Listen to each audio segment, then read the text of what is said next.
Bismillahirrahmanirrahim. Dear viewers, Assalamu alaikum. I am your host Faisal Raza and you are watching Foresight.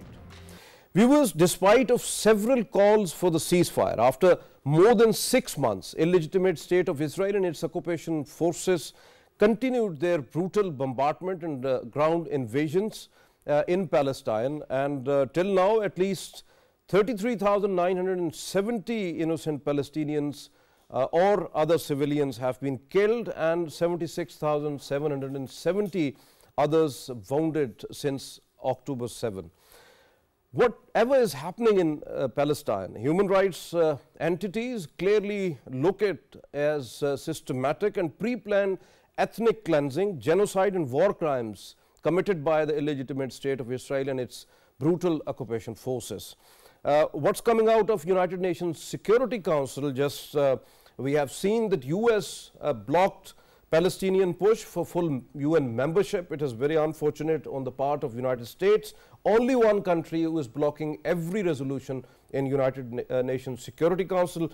Israel wants to end a Palestinian refugee status as well as intend to dismantle United Nations Agency for Palestinian refugees, mostly called UNRWA.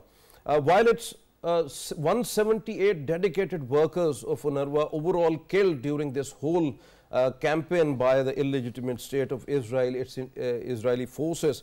US, EU and others already halted UNRWA's assistance and from the last couple of months, unfortunately, and it means, it looked like that all involved in spreading human-made acute famine, particularly in Gaza, where millions of people right now, they are starving. Unfortunately, they are starving with hunger, they are dehydrated, unfortunately. They need medical assistance right now, emergency medical assistance, but that is not there.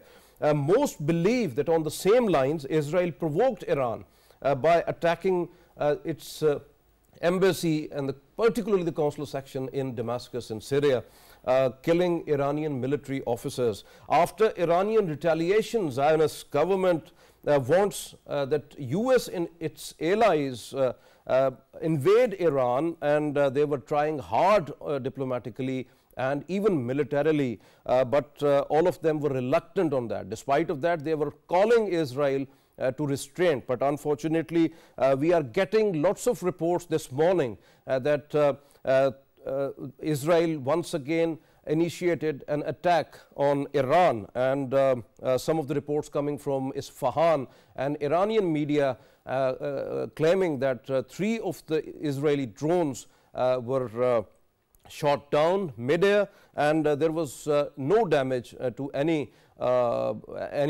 military hardware or to any airport runway or like any personnel or anything over there. So, but this is not only Iran, but also reports are coming straight away from the Western media that Israeli forces also targeted Syria and also Iraq. So, these are the reports coming straight away, and some of the confirmations coming from Iran particularly, but unfortunately we haven't overall confirmed reports. It means that the war is actually expanding, and whether Israel wants it or its allies wants it, it is very important. And what's the reality? What's the ground reality? What actually the big powers wants? What actually West want right now? This is very important question, and there are lots of other questions. To get answers of these questions, we have in our studios Mr. Fraz Naqvi. He is the research scholar and head of Iran program at the Institute of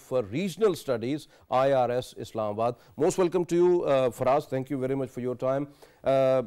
With him we have Akbar Sheheryar Khan. He is a research analyst at Islamabad Policy Research Institute. Most welcome to you, Akbar. Thank you very much for your time as well. And online joining us, Dr. Waseem Ishque. He is the senior analyst. So most welcome to you, Dr. Waseem.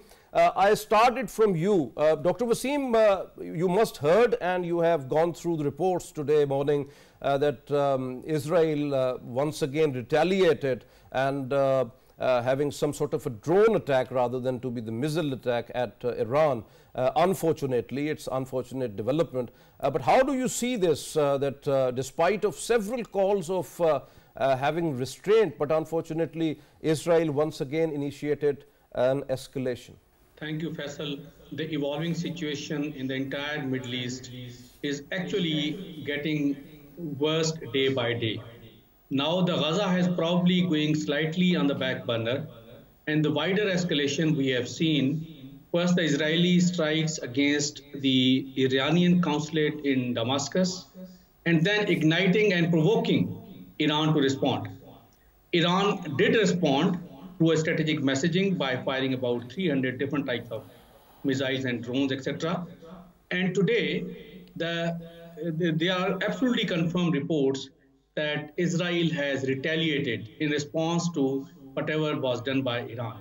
So now there's a tit for tat escalation. But what is absolutely evident that Iran is hell bent to rewrite the rules of international order, which were actually in place since post Second World War. And what we have seen this time, that the United States and its Western allies and Israel, they have used the United Nations only for support of Israel. And it was 7th time that United States in last 6 months has vetoed the resolution which was related to Palestinians or providing some relief to Palestinians. While the United States has been very active in convening the UN Security Council for discussing, debating, and imposing sanctions on Iran in reply to whatever Iran attacked as a legitimate response against its consulate. However, what we have seen that they have provided absolutely blanket cover to whatever Israel has done with Iran. So definitely, you are absolutely right. You are absolutely right. Your point well taken. Fraz, when we are talking about, do you think that Israel's earlier provocation, attack on Iranian embassy, the consular section in Syria, was an escalation by design or unnecessary escalation to invite Iran in the conflict and put, as Dr. Saab said, and we certainly believe that Gaza genocide is going at the back burner because of this whole situation? Thank you, Faisal, for inviting me. Yes, you are absolutely right that there was no indication that Iran is getting paced up against Israel in Syria, in Gaza, in Lebanon, or in Yemen through Houthis. But out of the blue, we have seen the provocation by Israelis by attacking the Iranian consul section in Damascus. And the only motive which could be analyzed is that Netanyahu wants to divert the world's attention from what he is doing in the Gaza by completely eliminating the Gaza population and pushing them towards the genocidal track. And we have seen this, that after the Iranian retaliation onto the Israeli attack, the world's attention onto the Gaza has somehow subsided, and the wider analysis has been, which has been going on in the Western capitals as well as around the globe, is to analyze the prospects of Israel-Iran confrontation that would engulf the entirety of Middle East into its flame. But now today's morning, what we have analyzed is that despite the consistent call and determination of Israelis that we are going to respond to the Iranian attacks, we have seen not that much of a scale by the Israeli side. They were mere drones, not even the missile attack. And what I analyze is that situation in Iran is quite calmed down, and Iran, although they might respond, but it is also a matter of time that whether they are going to respond to such a small scale of attack, or just to reassure their deterrence, they are going to respond just to show the world that they still have the capacity. So Akbar, as Fraz said, that there would be some sort of a retaliation from Iran, but what would be the scale of that retaliation, that is still to be determined. But the thing is that do you not think that with this small scale attack on Iran, it shows that Israel, at least for its masses, they have done it, but that was half-hearted. And number one. And the second is that Israel actually wants covertly, its intention is to drag United States or its allies actually against Iran rather than itself. And they want to have some sort of, even if it erupt into a large-scale war, and just to get away from what Israelis actually are doing, type of genocide or the ethnic cleansing of the Palestinians within Gaza and West Bank.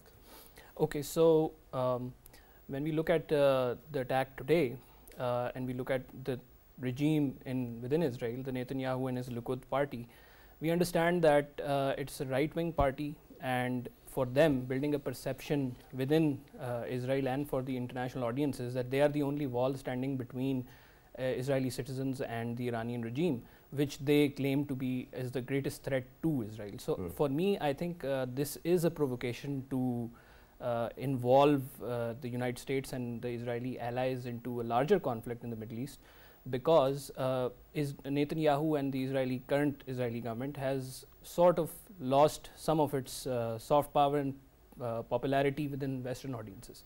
And within Israel, there has been a sentiment against Netanyahu, and there has been protests and calls for judicial reform.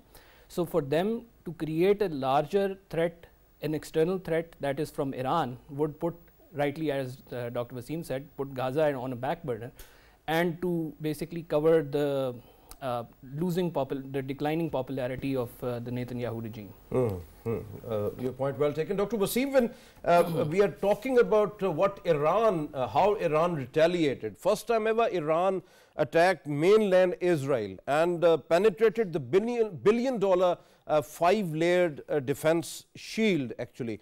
Not all, but some of the projectiles fired from Iran reached the Israeli soil, or the illegitimate state of Israel soil. What do you think that what Iran achieved actually out of that strike? First of all, what we have to see that Iran has, as a nation state, demonstrated a huge strategic patience in terms of not responding to many provocations in the past, especially in the last 6 months, but even in the past when General Qasem Soleimani was actually assassinated in Iraq by the combined effort of United States and Israel. Since then, Iran was being provoked and dragged into the war in some sort of active conflict with Israel, but they demonstrated strategic patience. This time now, once their consulate was directly attacked, it was first time ever, I think in the recent history of last about 3.5 decades, which I can remember, it was only the Chinese embassy which was bombed by NATO allies in Belgrade, and thereafter this is the only event. So since Second World War, these are only 2 active events, Chinese embassy and the Iranian embassy. So this time, if they had not responded, probably it would have been a great face losing for the Iranian government in front of their public and in front of the wider Muslim population and Muslim audiences. So therefore, they had to respond. But the response was calibrated, measured, and a very limited scale. And the success of this was that it has crossed the psychological barrier that Israel's mainland was actually considered as impenetrable by anybody of its surrounding neighbors. But this time, Israel has broken that psychological barrier. Iran has broken its psychological barrier and has penetrated into the mainland Israel. Now, since the Israel was humiliated as a result of this response, and Israel's popularity, as was highlighted by our other panel member, the government popularity at home is at the nosedive. So they had to now do something to satisfy its local audience and also to satisfy their Western audience. So they have Israel is claiming that 99% of those projectiles, either the drones or whether the missiles, those were the cruise missiles or the ballistic missiles, those were all blasted mid-air, or those were all destroyed, and only few reached Israeli illegitimate state of Israel's land. So when we are talking about that and Israel claims so, do you not think it is just because of its allies' presence over there? Otherwise, for Israel, it's going to be a new disaster if Israel solely or lonely defend its territory, what they call their territory, but it's actually the occupied territory. Since Arab-Israeli War 1973 and 67-73 just together, Israel emerged as the sole superpower of this area. Now, after 40 years almost, its superpower has been challenged, and Iran takes the credit of challenging its supremacy. And rightly so, and whatever the air defense system and etc. provided by the United States and the Western allies, its limits has also been tested. While the Iranian response had been more calibrated and very limited in scope and scale, yet it can be classified as a huge success because some of the projectiles were able to land into the mainland Israel. So its air defense has been penetrated. But on the other hand, if we see the Israel's response today, it was very limited in scope. It was just a strategic posturing and probably the brinkmanship, having no effect on Israeli mainland or Israeli population.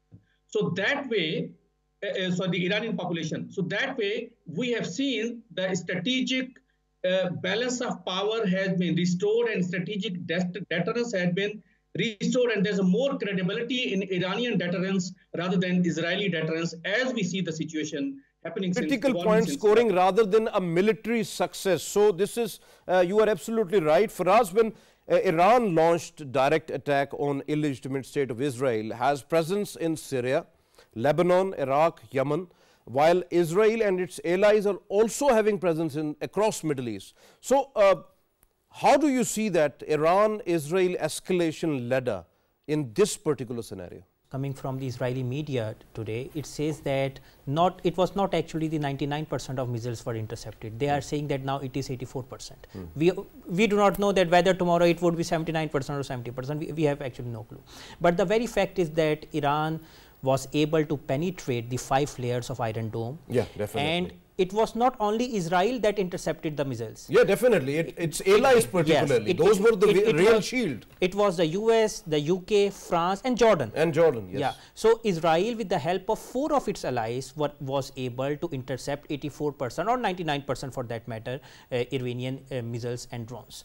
But what I see is that if a major escalation provoked by Israel would come in the near future, probably, which is highly unlikely, but probably onto the mainland of Iran, then we would really see the coordinated nexus of resistance, having coordinated their operations inside Iraq, inside Syria, Yemen, Lebanon, Gaza, onto the collectively onto the state of Israel. And definitely from the mainland Iran as well, because definitely. Iran has the capability to reach Israel. Definitely. Now they've already the entirety of axis of resistance would definitely be led by Iran, and then we would see the major escalation in the Middle East. Otherwise, there is very less chance that a major escalation would engulf the entirety of Middle East, which would inflame not only Iran, Israel, but other Arab nations as well. Akbar, when the US President, the Pentagon, others made it very clear that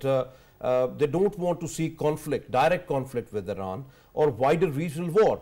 Iran also said that they don't want war, basically, but will respond to any threat, whatever, wherever it comes. So on the other hand, Israeli war cabinet, though it was divided and earlier, but they were always calling upon retaliation. So how do you see that after today's episode by Israel, though it was very weaker response, but fortunately there was no injury, no killing, that is very fortunate. But the thing is that Middle East is seeing an escalation there. So how do you see that? So basically, Israel as a state, an illegal state, had built a perception of invincibility in the region.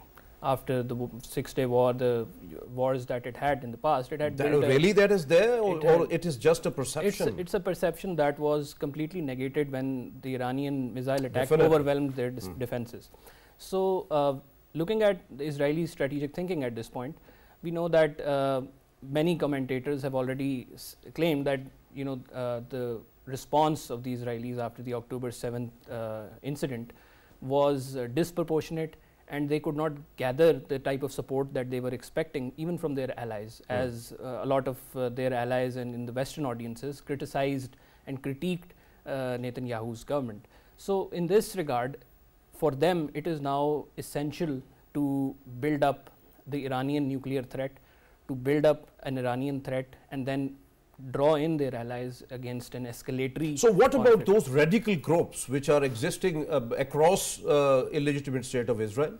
They are existing in United States as well. They want that there must have to be a war in Middle East. they are propagating that with the different sort of mediums, like from media, from think tanks, from different slogans and all that, from social media particularly. And in Iran as well, there is a radical elements over there. So how do you see that? Do you think that whatever is happened now is going to escalate from the different countries? Because we haven't seen, this is not just Iran, we are repeating it, that it is Israel today done it in Syria and in Iraq as well. So how do you see that? Basically, when we are talking about Israel and Iran, the radical groups, the sentiment on ground, after the entire Gaza conflict that started, there has been a particular mood in the Middle East, and that is not supportive of the regime in Israel. Even their Gulf allies and their populations were not too keen on supporting Israel as openly as they would after their attack. So the governments understand the risks of an escalatory conflict. The sentiment on ground can be radical, but Israel's war cabinet or the strategic thinking in Iran, they understand the calculations, the risks involved in an escalating. Yeah, definitely, because it is up to the state level that how they are going to respond on that. Dr. Waseem, do you think that in case of now, as Israel has already done a retaliation, and there would be a greater danger of a larger scale war in the Middle East. So because as you have rightly pointed out, the brinkmanship, so that can be changed at any time. So in that scenario particularly, do you not think that world is going to divide in different blocks, at least in two? Okay, Faisal, I would like to answer this from two aspects. One, the post-Second World War international order, which was going fairly well and fairly stable. This war in Gaza and how the Israel has responded to this war in Gaza and the escalation in the entire wider Middle East, this world has now been clearly divided into Israel, USA, Western camp on one side, then Global South, where China and Russia is towards the Global South. These two blocks have emerged very clearly.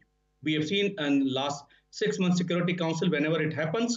So these two blocks are one block is very clear, but other is cautious right now. They are calculating their options very carefully. You have rightly mentioned about Russia and China, but they are calculating their options very carefully because they don't want it into that, because they are time and again saying of having restraint and have ceasefire in Gaza so that we can have an amicable and peaceful solution of the Palestinian crisis right now. Yes, but certainly they are not supporting what Israel is doing. So that means we can, for the time being, count them that they are not part of the Western group. So therefore, they could be maybe impartial at this time or leaning towards Global South. However, this is one aspect. Secondly, the Iran also realizes that the US military involvement in its neighborhood, at least in last 2 decades of war on terrorism, where they faced reverses in Afghanistan, in Iraq, in Lebanon, and Libya, and the wider Middle East. And what the post-Arab Spring regional order stays, probably all the neighboring states of Israel have been weakened to an extent that now they need a lot of time to recoup and rebuild and actually re-emerge as a potent force. The Iran and its axis of resistance is the only leftover agenda of post-Arab Spring Middle East. So therefore, Israel, the United States, and all its Western allies are now hell-bent to complete that agenda. Where that opportunity exists or not, I'm sure the Iran would also be calculating on the miscalculations of the United States and its reversals in Afghanistan and in Iraq, in Libya, in Syria, and also historically the Korean War and Vietnam War. In all these wars, the United States faced reversals. So therefore, the United States is very cautious. Your point well taken. As Dr. Waseem pointed, a very right approach that Iran is the leftover agenda of the West right now. But do you not think that we have seen in Syria, in Libya, in Yemen, that US was at the back foot, and so as the West as well. And when it comes to Iran, European has some other issues as well, as they are confronting because of the Ukraine crisis. So do you think that in Middle East, if anybody don't want any sort of a large scale war, but there would be some sort of a miscalculation happen, or best laid plans often go waste in a sense that any sort of miscalculation can create a disaster in Middle East, because the pressure is heightened at right now. Temperatures are up right now. Yes, you are very right about this. Well, we see that since the past 2 decades, after having facing setbacks in Iraq and in Afghanistan, the US strategic focus has been shift from Middle East into Asia Pacific. Obviously. That is not to counter the terrorism in the Middle East, but to contain China. And because of that, the US has adopted a new strategy, and that is leading from the behind in the Middle East and strengthening its regional allies. The Abraham Accord, which we saw in 2020, is just one indicator of that. And after that, we have seen an increased support, military support given by the US to Israel, to UAE and its other regional allies. But on the other hand, this strategy has also been very far away from success, because its regional allies also realize that US is no longer the only major global actor. The economic balance has been shifted towards the east, towards the Asia. So its regional allies has basically looked towards China and Russia. And since we all know that China and Russia share the strategic partnership with Iran. So Akbar, when we are talking about, as Fraz is saying, because we have to contain whatever the escalation is going on. But the thing is that nobody is coming from West particularly to contain such kind of escalation. They are making statements, but practically they are not doing much. As we have seen online meeting with the G7 country leaders, and in a sense they have actually provoked Israel to have retaliation. Do you not think so? The West's attitude towards Iran, which is now cited or stated as a partner in the axis of rogues, as they term China, Russia and these North Korea, for example, they have coupled Iran with these states. And for them to completely say that for Iranian regime supportive of Russia, China, their military and economic cooperation, and for them in their perception, Iran could potentially provide a gateway to these Axis powers into the Middle East. So for them, supporting Israel, supporting that narrative is for now more convenient than. So Akbar, do you not think that the shadow of war era is actually gone, and whether Israel or Iran or any other power, they are thinking about that this is now the situation, because nobody taken other seriously, and they are taking seriously only the military capability and all that, how to retaliate on that. So do you think that these confrontations are going to be decisive somewhere, or there would be some sort of a peace effort among the nations? I think it's more likely that in my opinion, we are moving towards more direct confrontations.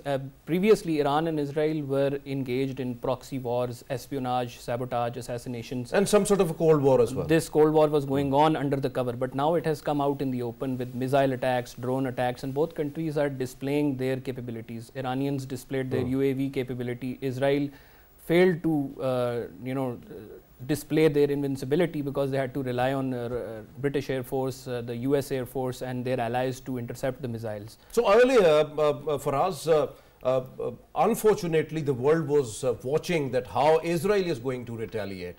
Now might be there are voices that Iran might be retaliate, and they will straight away negate that Iran must not do that. So what kind of thinking right now there in Tehran, whether they are going to have some sort of calibrated, measured or well calculated response of the Israeli retaliation, or they are going to have calm in Tehran?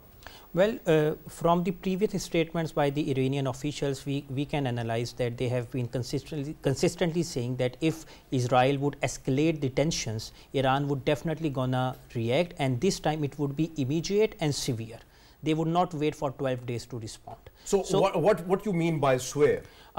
It could be larger in scale, larger in scope, with more robust technology as well. So there could be two possibilities. Means they are going to have some sort of a long-range ballistic missiles or something like hypersonic they are going to use? Well, they have already used hypersonic, 3 or 4 of them in the previous attack. But this time what the sense from Iran is coming is that they are going to target the Israeli nuclear facilities. But I really doubt that this is going to happen, because the Israeli attack this morning was not that much of a earlier on scale. there was a thinking that Israel might attack on Iranian nuclear installations, and there were lots of fears of that. But unfortunately, those who were making the statements, they were not thinking priorly, might be, because attack on a nuclear facility means there would be lots of casualties as well because of the threats of the radioactive substances.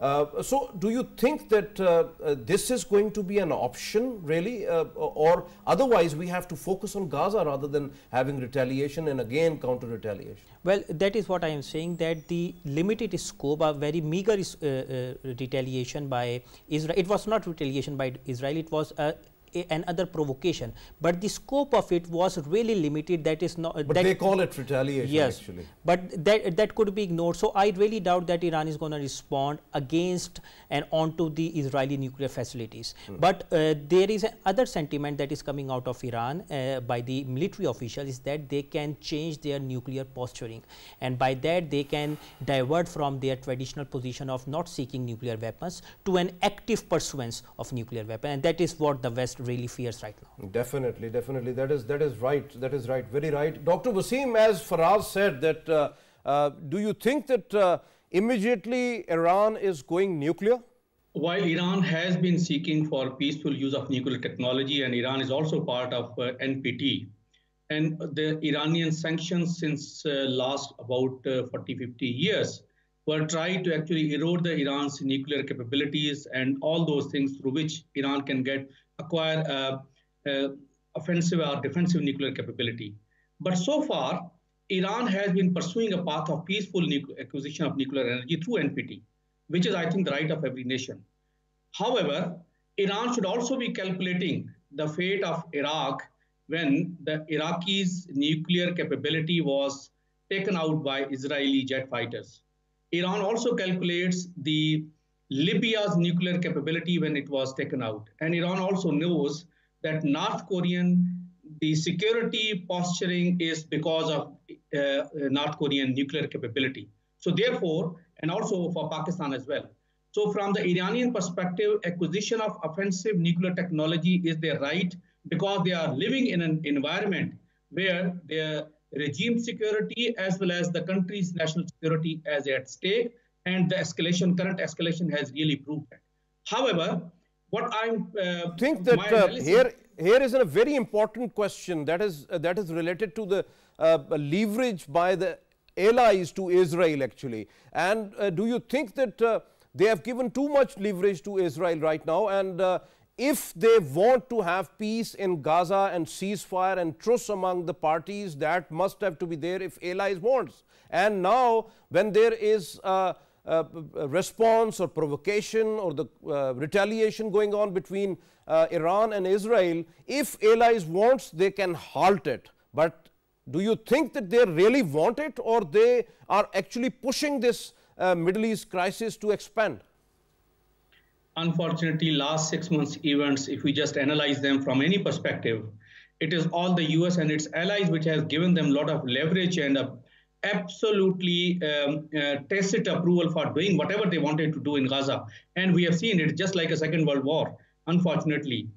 So, and the Rafah is the leftover part, and Israel is also hell-bent that they is going to wipe out Rafah. And as per my analysis, they will certainly do that, because it is in the back of their mind that they can only eliminate Hamas when they attack Rafah. So therefore, that is on the table. But my other analysis for Israel versus Iran, both the countries have seen their strategic patience as well as their strategic posturing. So now both have seen each other's political determination and the variety of weapon system which they can use against each. I think now, in my humble analysis, the balance of power and the deterrence has been restored to a great extent. Now both have realized the limits of each other's capabilities and the political limits up to which they can go. So I think the wisdom would prevail and more restrained and cautious approach would be adopted, and will be moving for de-escalation. When we are talking about the two, particularly the new US set of sanctions against Iranian companies, entities, individuals, and particularly who are making those drones or the missile technologies. So how do you see that, whether any sort of a reaction from Iran on that, and what could be the ultimate outfall or fallout, what we are calling, fallout of those sanctions on Pakistan? Well, if you see the current wave of sanctions, the current round of US sanctions against Iran, we come to the conclusion that they are not that much of severity.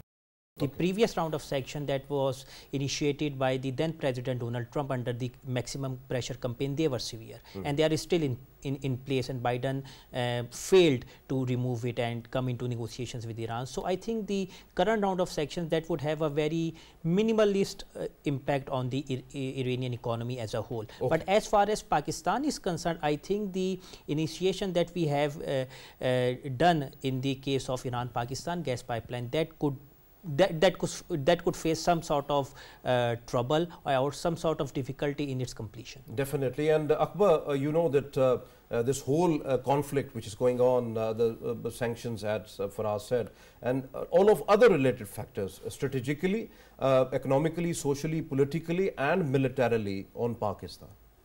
What would be the impact?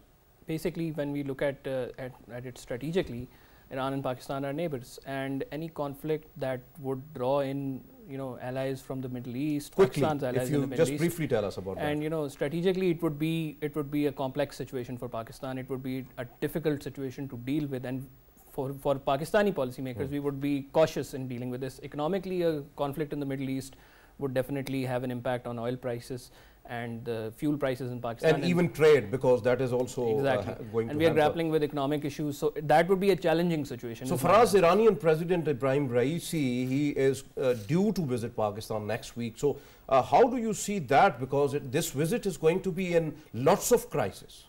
But I think that the Iranian president visit to Pakistan would limit it solely in the bilateral context by discussing the Iran-Pakistan gas pipeline, some of the economic challenges, economic cooperation, as well as the border tensions that both of the countries are facing. Yeah, definitely. You are absolutely right. But it has going to be the impact of the situation overall. Dr. Waseem, on the other hand, when we see that there are a lot more things going on, like from the United Nations Security Council, the US bloc, the push to have full membership of the Palestinians.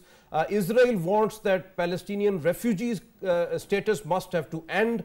They want to dismantle the refugee agency, United Nations Refugee Agency, UNRWA, and halted its assistance already by the West. And we have seen that no aid is actually going through to Rafah, and they are preparing for Rafah invasion as well. How do you see the situation right now in Gaza? The Prime Minister Netanyahu's right-wing government is probably the least popular government at this point in time.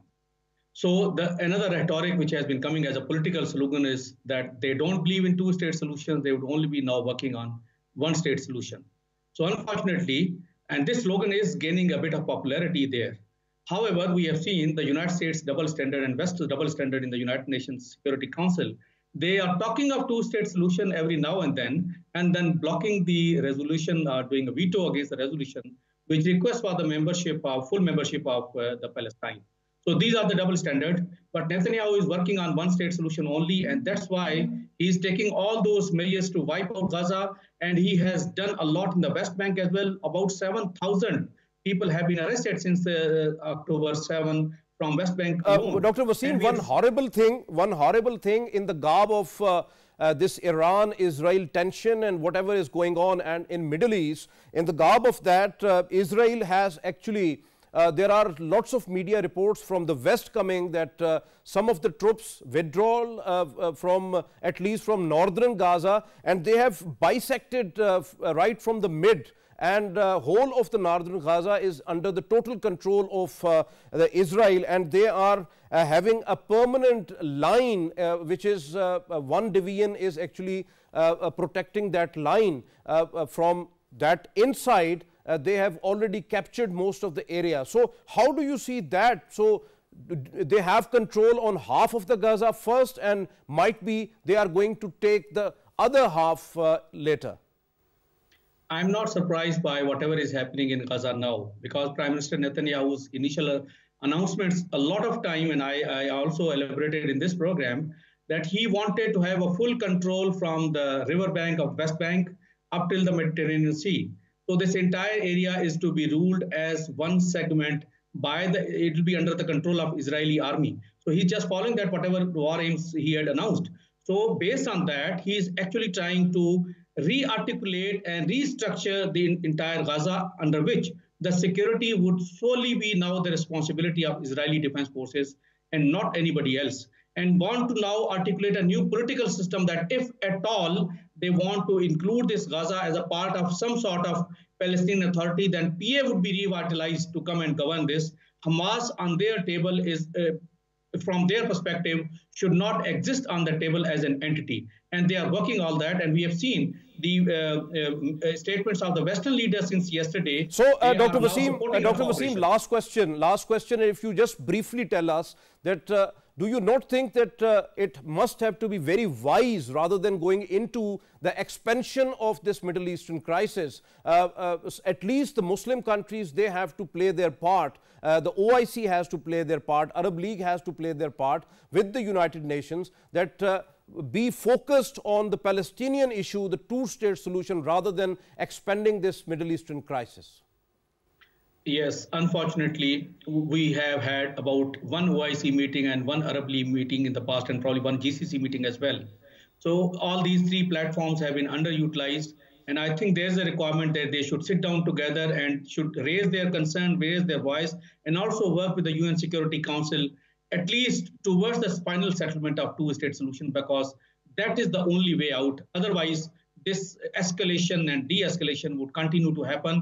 And the point where we have reached now, there's a dire need for an active diplomacy for all the great powers and all the members of Security Council and the UN General Assembly. Everybody's responsibility to de-escalate. Right. Thank you very much, Dr. Waseem Ishque, for being with us online. Thank you very much, Akbar, here in studios. Thank you very much, Fraz, for being here in the studios, and very candid and very elaborated views. Thank you very much. So nice. If you viewers, as you have listened to our panelists, it is important for the big powers particularly and the P5 to play an active role rather than just to have abstains and negative voting in the UN Security Council on Palestine. It is important that they have to consider, as the United Nations has already given lots of resolutions for the two-state solution, and that is the viable way to have existence of the Palestinians. It is their sole right to exist as a free and a sovereign state, as a Palestine, the state of Palestine. It is important that all the powers, including the Muslim world, must have to focus on the peace in Palestine, immediate ceasefire in Gaza, and halt Israeli occupation forces from their brutalities in Gaza right now. And whatever is happening right now in Middle East, it's going to be a huge crisis, because expansion of any sort of escalation or hot war in Middle East is not going to serve the purpose of peace and tranquility and stability in the region. This is important that all countries and whole of the globe must have to come together for the peace and stability and long-term peace, particularly in Palestine and rest of the Middle East. It is important. It's time to sign off here. Allah Hafiz.